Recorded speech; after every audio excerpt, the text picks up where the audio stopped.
This is what I did to these old Magnum 500 wheels I got. First off, I put stripper on them, put 2 coats of stripper on them. Didn't seem to do much good at all. Alright, I put the stripper and everything on it. And that's actually 2 coats of the stripper. I'm not sure that's the way to go. I'm going to try to sandblast one of them and try to stay off this right here, which I ended up going back and put that right there back in it. So I'm thinking that sandblasting is the way to go. Same as with I done the intake. The chemical stuff just didn't seem to do. Shoot, just blast it. I had already bought the wire brush for the drill, so I went ahead and gave it a little shot too. Alright, there won't be no more doing it this way. We're going to sandblast the rest of them. I don't have that many lunch breaks to do. I'd be like 75 years old the time I got this thing done on my lunch break like this. I'm going to blast it just like I did the intake. Sandblasting is most definitely the way to go. I bought this old sandblaster off of a marketplace deal, and I ended up, this is when I very first started it, and I did some changes on it, and it really works a whole lot better now. But this was the way to go. Didn't take all that long, and I got all 4 of them sandblasted. Done it. Not working great, but it is working. I'm cooking with gas now. Look at that. Cleaning it right off there. Yeah, this is so much better after I figured out how to fix that. So, all we gotta do now is just finish doing this. Gotta do this 4 times and put some paint on it. Heck yeah, I like it. Okay, so after I got them all sandblasted, on my lunch break, I took a DA and got what I could get on the flat part. And then here in this time-lapse thing, I went around with a roll-lock wheel and cleaned all the excess off of it and smoothed them up a little bit.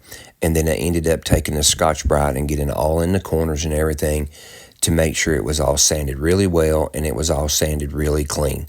Got all that stuff done to get them ready to prep them to put some etch primer on it. Always make sure that you put some direct-to-metal primer on it. All of it is not. Now just got to do that 4 more times. I think it turned out pretty good.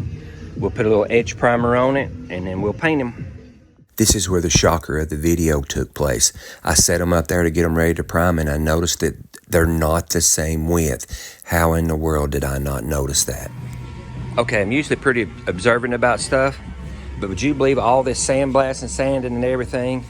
I didn't realize I had 2 different size wheels until I put them up on the rack here to prime them. I sure do hope the 2 that I didn't bring today that's in the barn, one's bigger and one's smaller. We'll have to find out when I get home. Golly. I can't believe all that I've messed with these wheels. Sandblasted them, taking off the rim, the tires off of them, everything, and I never noticed. So I got a 7-inch rim, and I got a 6-inch rim, which is great if, in fact, I have a 7-inch rim and a 6-inch rim in the barn at home. It's going to be a long day till I figure out if I got the right ones or not. Put an awful lot of work in them things not to just go ahead and put the edge primer on it. I'm crossing my fingers at this time, hoping that I've got 2 different sizes at home.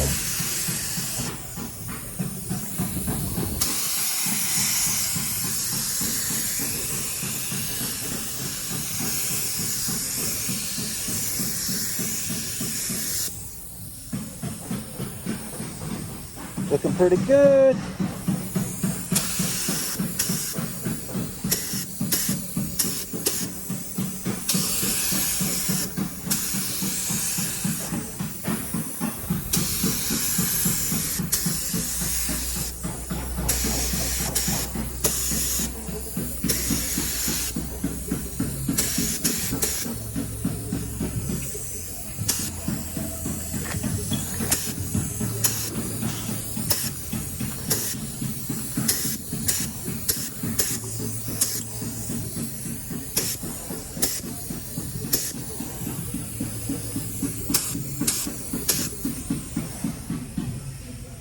I'm happy with that. Yeah, that'll work. Got the edge primer sprayed on there. I think that'll be good. Just scuff that down a little bit and paint them. I can absolutely not believe this, but there you go.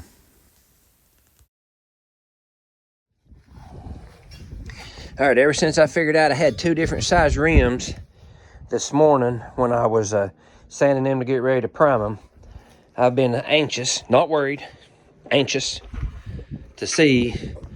So let's see. This one I hadn't got all the way done yet. And I didn't even notice that I had 2 of them that was different. So here we're going to see. Just to dump all that in there.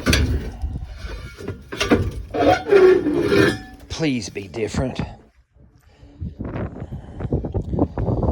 I want you to look. I have got one wheel that's too wide. Son of a gun. After all of that work. Dang, now to find a 7-inch wheel. Well, all is not lost, and the main thing is not to get excited. So now I just need a 6-inch wheel or a 7-inch wheel, and we'll get back to work on the wheels.